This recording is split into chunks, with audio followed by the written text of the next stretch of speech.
नमस्कार, मैं संजय प्रभाकर। लोकतंत्र की उस लड़ाई की कच्ची सच्चाई सुनिए बहुत गौर से, जहां एक तरफ संविधान की किताब हवा में लहराई जाती है और दूसरी तरफ उसी देश के प्रधानमंत्री के लिए मौत और कब्र खोदने जैसे शर्मनाक नारे उछाले जाते हैं।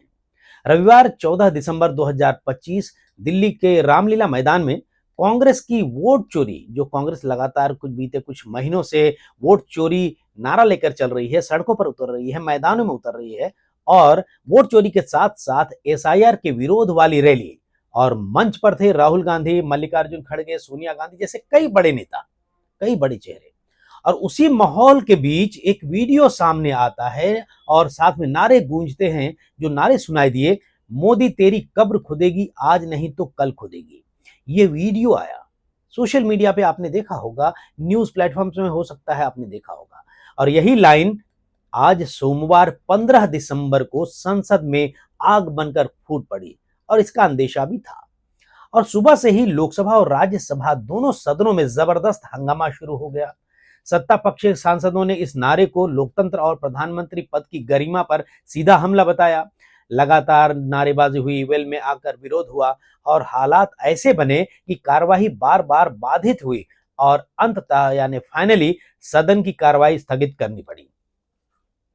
राज्यसभा में सदन के नेता जेपी नड्डा ने साफ कहा कि कांग्रेस की रैली में प्रधानमंत्री के खिलाफ कब्र खुदेगी जैसे नारे लगे और इसे कांग्रेस की सोच और मानसिकता करार देते हुए सोनिया गांधी और कांग्रेस नेतृत्व से पूरे देश से माफी मांगने की बात की। वहीं लोकसभा में संसदीय कार्य मंत्री किरण रिजिजू ने भी कहा कि प्रधानमंत्री की कब्र खोदने जैसे नारे लोकतंत्र के लिए शर्मनाक हैं और इस पर जवाबदेही तय होनी चाहिए। लेकिन यहीं पर बहस ने एक और तीखा मोड़ ले लिया, क्योंकि माफी मांगने की बजाय कांग्रेस के नेताओं ने पलटवार करते हुए ये दलील देनी शुरू कर दी कि संसद में ही अभी एक दो दिन पहले ही देश के गृह मंत्री अमित शाह के मुंह से साला शब्द निकला है और असली माफी उस पर मांगी जानी चाहिए। यानी मुद्दा नारे की गंभीरता से हटाकर शब्दों की बहस में उलझाने की कोशिश हुई। अब सवाल यह है कि क्या प्रधानमंत्री की कब्र खोदने के नारे और संसद में इस्तेमाल किए हुए किसी शब्द को एक ही तराजू में तौला जा सकता है? बड़ा सवाल है, सोचिएगा। और क्या यह रणनीति मूल सवाल से, मेन क्वेश्चन से ध्यान भटकाने की कोशिश नहीं है? इसके बाद देखिए, इसके बाद संसद का माहौल और गरमाया, आरोप प्रत्यारोप चले। सत्ता पक्ष ने कहा कि कांग्रेस जिम्मेदारी से भाग रही है और विपक्ष ने कहा कि सरकार मुद्दे से भाग रही है। नतीजा, कार्रवाई ठप और देश ने एक बार फिर से संसद में गतिरोध देखा। और देखिए, दूसरी तरफ कांग्रेस का नैरेटिव देखिए बहुत गौर से। कांग्रेस कह रही है कि एसआईआर के नाम पर वोटर लिस्ट में छेड़छाड़ हो रही है, वोट चोरी हो रही है। चुनाव आयोग सरकार के साथ मिला हुआ है, दोनों के बीच सांठगांठ है, मिली भगत है बीजेपी और चुनाव आयोग के बीच। ये लगातार आरोप लगाते रहे राहुल गांधी और कांग्रेस और साथ में आईएनडीआई के दूसरे दल के नेता भी। राहुल गांधी ने रामलीला मैदान से क्या कहा? उन्होंने कहा कि उनकी लड़ाई सच की लड़ाई है, वोट चोरी के खिलाफ है और ये लड़ाई मोदी सरकार का अंत करेगी, राहुल गांधी ने कहा। उन्होंने चुनाव आयोग पर भी सीधा हमला बोला और अफसरों को नाम लेकर घेरने जैसी बातें भी कही।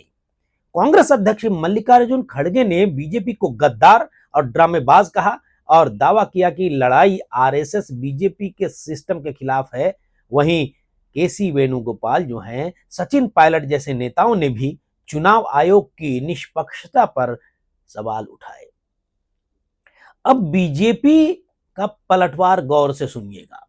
बीजेपी ने कहा कि यह वोट चोरी नहीं बल्कि प्रधानमंत्री के खिलाफ नफरत फैलाने और हिंसक मानसिकता को भड़काने का मामला है और कांग्रेस का असली एजेंडा लोकतंत्र नहीं बल्कि अराजकता है। अब असली बहस यहां से शुरू होती है। एसआईआर आखिर है क्या और संविधान क्या कहता है? ये आप जानते हैं, लेकिन ये चर्चा का विषय है। एसआईआर आखिर है क्या और संविधान क्या कहता है? चुनाव आयोग के नियम साफ कहते हैं कि वोटर वही होगा जो भारतीय नागरिक हो, 18 साल से ऊपर का हो और जिस निर्वाचन क्षेत्र में सामान्य रूप से रहता हो यानी वोटर लिस्ट कोई पवित्र ग्रंथ नहीं है, बल्कि एक प्रशासनिक रजिस्टर है, एडमिनिस्ट्रेशन का रजिस्टर है, जिसे साफ और अपडेट रखना संविधान की भावना है। अब अब सवाल पूछिए, क्या संविधान कहता है कि मरे हुए लोगों के नाम वोटर लिस्ट में जिंदा रखे जाएं? क्या संविधान ये कहता है कि जो भारत छोड़कर America, Canada, Australia, London, England कहीं भी वहां की नागरिकता ले चुका है, वो भारत में वोट डाले? क्या संविधान ये अनुमति देता है कि एक ही व्यक्ति का नाम अलग अलग राज्यों और विधानसभा क्षेत्रों में कई जगह रहे? साफ, बिल्कुल क्लियर जवाब है, बिल्कुल नहीं। संविधान बिल्कुल नहीं कहता ऐसा। उल्टा ऐसा होना चुनावी अपराध और सिस्टम की गड़बड़ी है। यही वजह है कि एसआईआर यानी स्पेशल इंटेंसिव रिवीजन की जरूरत पड़ती है। देखिए, गुजरात जैसे राज्यों में एसआईआर के दौरान लाखों डुप्लीकेट मरे हुए लोग और शिफ्ट हो चुके वोटरों के नाम सामने आने की बातें कही गई। बिहार में ये बातें सामने आ रही हैं।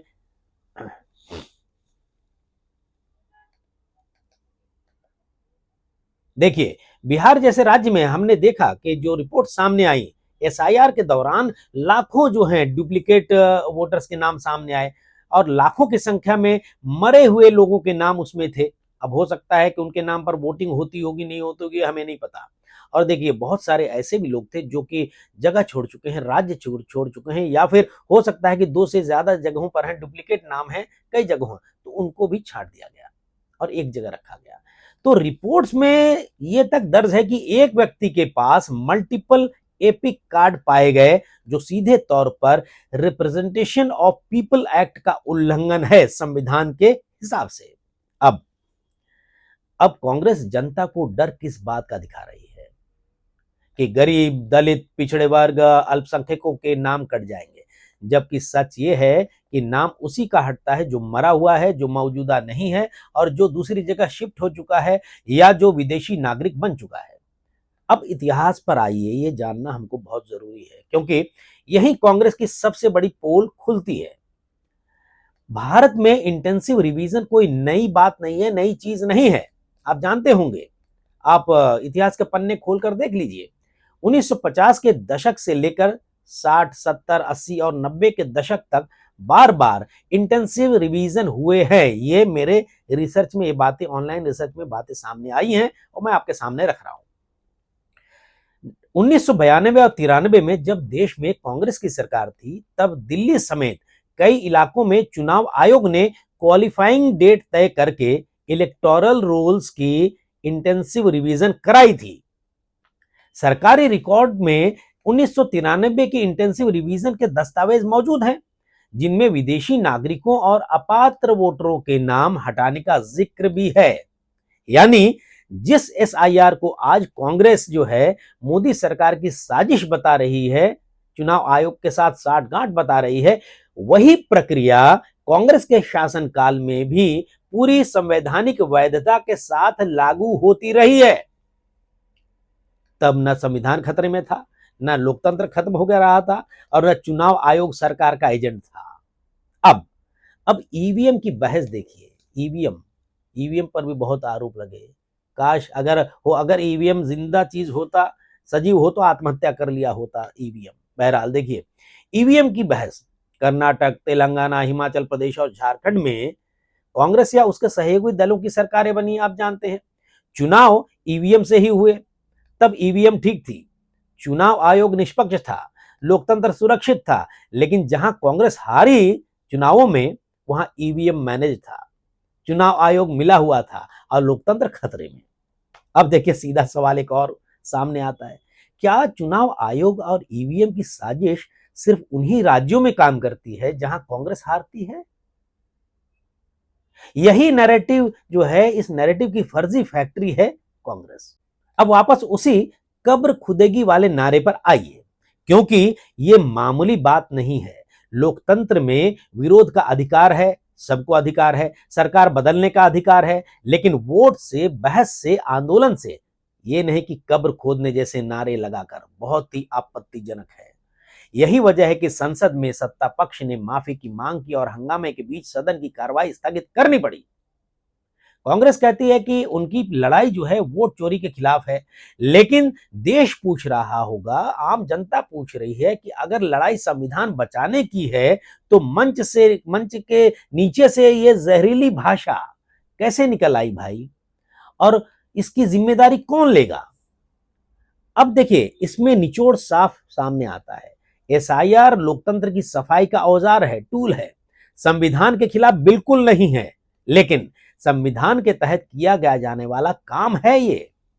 ऐसे में देखिए, कांग्रेस शासन काल में इंटेंसिव रिवीजन हुए हैं और इसके सरकारी दस्तावेज मौजूद है। जैसे मैंने पहले भी कहा, वोटर लिस्ट में जो मरे हुए लोग हैं, डुप्लीकेट नाम है, शिफ्ट हो चुके लोग और विदेशी नागरिकों के नाम हटाना लोकतंत्र को कमजोर नहीं बल्कि मजबूत करता है। और वोट चोरी बनाम वोट शुद्धिकरण पर बहस हो सकती है, लेकिन प्रधानमंत्री की कब्र खुदेगी जैसे नारे बहस नहीं बल्कि लोकतंत्र की भाषा को जहरीला करने की एक बहुत ही गलत और खराब कोशिश है। अब सवाल हम आपसे पूछते हैं, क्या संविधान की किताब लहराने से, पब्लिक प्लेटफॉर्म पर जाकर, सड़कों पर जाकर किताब हाथ में लेकर लहराने से कोई संविधान का रक्षक बन जाता है? या संविधान रक्षक वो है जो एक नागरिक, एक वोट, एक जगह के सिद्धांत को ईमानदारी से लागू कराए और करे? क्या डर फैलाकर लोकतंत्र बचता है या सच बोलकर? और मैं इस बात को लेकर अगर यह कहना चाहूंगा कि यह बहस सिर्फ संसद में नहीं, हर वोटर के दिमाग में चलनी चाहिए, क्योंकि लोकतंत्र का असली मालिक नेता नहीं है, जनता है, हम जनता हैं। और इस वीडियो पर आप अपने कमेंट जरूर दीजिएगा, और जिस तरीके से मोदी तेरी कब्र खुदेगी, आज नहीं तो कल खुदेगी, जिस तरीके से कांग्रेस के लोगों ने नारे जोर जोर से बोले हैं, इस पर आपकी क्या राय है? क्या ये बिल्कुल गलत नहीं है, या फिर कांग्रेस की तरफ से ये एक अधिकार था, एक अलग तरीके से विरोध था? इसको लेकर आप कमेंट्स जो है जरूर लिखिए अपने विचार कमेंट बॉक्स में, क्योंकि आपके कमेंट से, आपके विचारों से क्रांति आती है। नमस्कार।